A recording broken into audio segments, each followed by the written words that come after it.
బంజారాహిల్స్ లో జాగృతి నూతన కార్యాలయం ప్రారంభోత్సవంలో ఎమ్మెల్సీ కవిత కీలక వ్యాఖ్యలు చేశారు.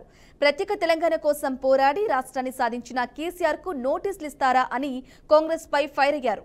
తెలంగాణ ప్రజలకు మేలు చేసినందుకు నోటీస్ ఇస్తారా అంటూ నిలదీశారు. కేసీఆర్ కు నోటీస్ ఇవ్వడంపై జూన్ 4న పెద్ద ఎత్తున రాష్ట్రంలో ఆందోళనలు చేపడుతున్నామన్నారు. ఇక కేసీఆర్ కు బీఆర్ఎస్ ఒక కన్ను అయితే జాగృతి మరో కన్ను అని కవిత స్పష్టం చేశారు. కేసీఆర్ పై ఈగ వాలినా ఊరుకోమని కవిత హెచ్చరించారు. ప్రొఫెసర్ జయశంకర్ గారితో ఇంటరాక్షన్ ఏర్పడ్డ తర్వాత వారు మాకు ఆనాడు ఒక డైరెక్షన్ ఇచ్చింది. రాజకీయ రంగంలో కేసీఆర్ గారు అద్భుతంగా తెలంగాణ ప్రజలకు కావాల్సినటువంటి అంశాలన్నీ కూడా వివరిస్తూ ఉన్నారు, ముందుకు తీసుకెళ్తూ ఉన్నారు. ఇంకొక పక్క సాంస్కృతికంగా వెనుక పడేయబడ్డటువంటి మన ప్రాంతానికి సంబంధించి మాట్లాడాల్సినటువంటి అంశాలు చాలా ఉన్నాయి. ఒక పక్క రచయితలు మాట్లాడుతున్నారు, ఇంకొక పక్క గాయకులు ధూమ్ధామ్ పేరుతో విజృంభిస్తున్నారు.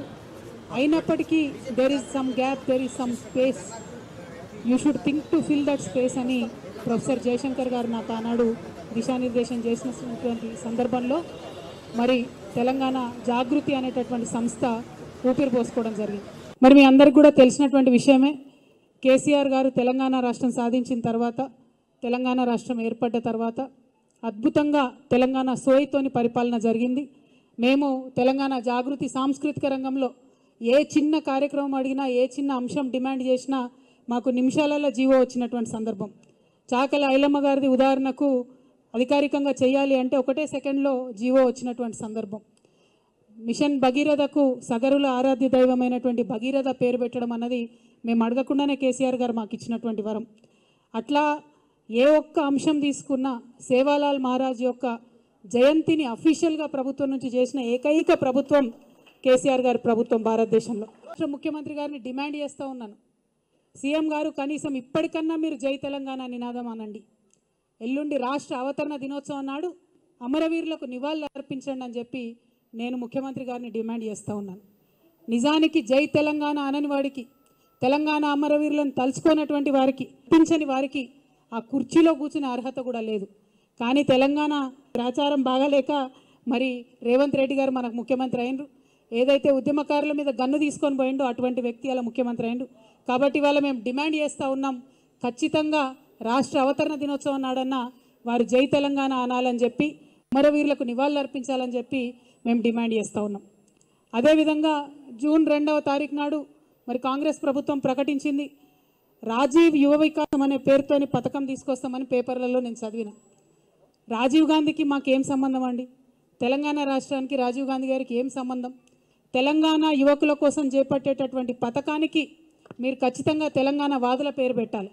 తెలంగాణ రాష్ట్రం ఏర్పడడం కోసం ప్రాణత్యాగం చేసినటువంటి శ్రీకాంతాచారి పేరు పెట్టండి, యాదిరెడ్డి పేరు పెట్టండి, మహానుభావుడు కాళోజీ పేరు పెట్టండి, కొండా లక్ష్మణ్ బాపూజీ గారి పేరు పెట్టండి, దొడ్డి కొమరయ్య పేరు పెట్టండి. లేదంటే పివి నరసింహారావు గారు మీ కాంగ్రెస్ పార్టీ నుంచే దేశ ప్రధానిగా ఉన్నటువంటి పివి గారి పేరన్నా పెట్టి ఆ కార్యక్రమాన్ని ప్రారంభించాలని మేము డిమాండ్ చేస్తూ ఉన్నాం. చంద్రబాబు నాయుడు గారు నదుల అనుసంధానం పేరుతో బనకచెర్ల రిజర్వాయర్ కడతా ఉన్నాం, మేము పెద్ద బ్యారేజ్ కట్టుకుంటాం, 200 TMC నీళ్లు తీసుకుపోతామంటే కూడా ముఖ్యమంత్రి గారు ఏమీ కూడా అనలేనటువంటి పరిస్థితి ఉన్నది. ఎందుకోసం ఇంత వీక్నెస్ ఉన్నది మీకు? ఎందుకు ఇంత అసక్తత ఉన్నది? ఎందుకు తెలంగాణ ప్రజల కోసం మీరు పనిచేస్తలేరు? పక్క రాష్ట్రం ప్రయోజనాల కోసం మీరు ఎందుకు పనిచేస్తూ ఉన్నారు?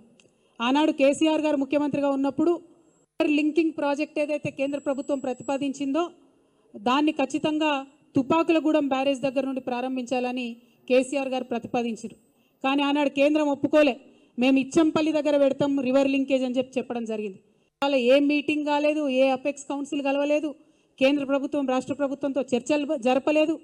కేవలం చంద్రబాబు నాయుడు గారి డైరెక్షన్లో ఈ రివర్ లింకేజ్ ప్రాజెక్టు పాయింట్ పోలవరంకు తీసుకొని వెళ్ళడం జరిగింది. బీజేపీ వాళ్ళకి హెచ్చరిక చేస్తూ ఉన్నాం, మీరు బీసీ బిల్లును డీప్ ఫ్రిడ్జ్లో పెట్టే ప్రయత్నం చేస్తే కొన్ని రోజుల తర్వాత మళ్ళీ జాగృతి కార్యాచరణ తీసుకుంటుంది. ఖచ్చితంగా కేంద్రానికి సెగదలిగే విధంగా రైల్ రోకా లాంటి కార్యక్రమాలను కూడా తీసుకొని పెద్ద ఎత్తున ముందుకెళ్తామని చెప్పి బీసీలకు 42% రిజర్వేషన్లు లోకల్ బాడీ ఎన్నికలు పెట్టే లోపలనే తెలంగాణ జాగృతి తరఫున పోరాటం చేసి సాధించుకుంటామని కూడా ఈ సందర్భంగా తెలియజేస్తా ఉన్నాం.